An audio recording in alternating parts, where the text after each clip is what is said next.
I'll be talking about the Vietnam War. The Vietnam War was the longest battle to have been fought by the United States during the Cold War.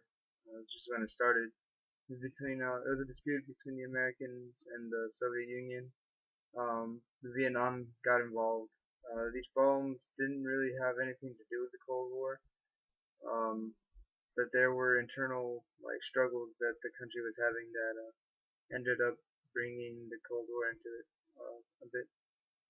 Um, the main problem that was there was that Vietnam was being split into two different countries. It was North Vietnam and South Vietnam. North Vietnam was communist supporters. South Vietnam was democratic inspiration. They were inspired by democratic ideas. The North Vietnam was formed by the communists and South by the Democrats. However, the South Vietnam government was led by a ruthless person called Diem. He was the prime minister, but he was more like a dictator.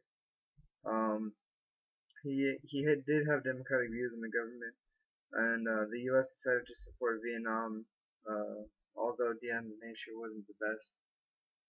North Vietnam was definitely a communist country supported by Russia and a couple other communist countries.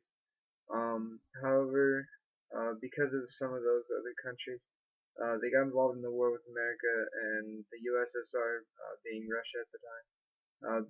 They were they got into conflict with the U.S. The war lasted 16 years, and a lot of lives were lost, unnecessary lives, in my opinion, or unnecessary losses, in my opinion. Sorry, that came out bad.